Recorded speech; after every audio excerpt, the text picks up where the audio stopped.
If you want your marriage to truly and sincerely last, you need to treat your spouse the way you treat God. You need to respect your spouse the way you respect God. You need to honor your spouse the way you honor God. You need to love your spouse the way you love God.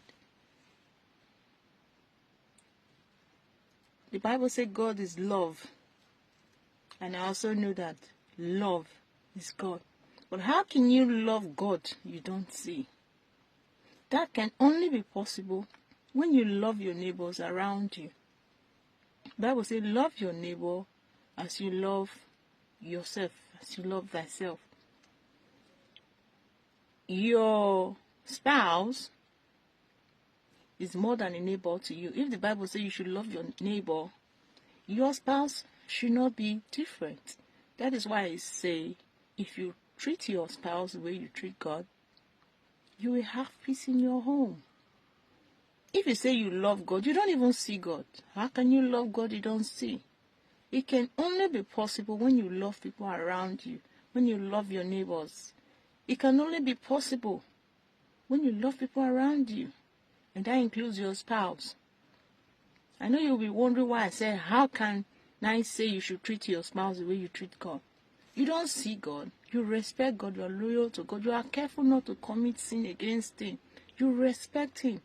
If you have the same attitude towards your husband, you love and respect him, you are careful not to sin against him, and he does likewise, your marriage will be heaven on earth. So it is important that you accord respect to your husband just as you respect God. God is the head of the family. If both spouses respect God as their head, they are careful not to wrong themselves, not to commit sin against themselves or against God, there will be peace in the home. Do not mistreat your husband and honor God. Do not mistreat your wife and honor God.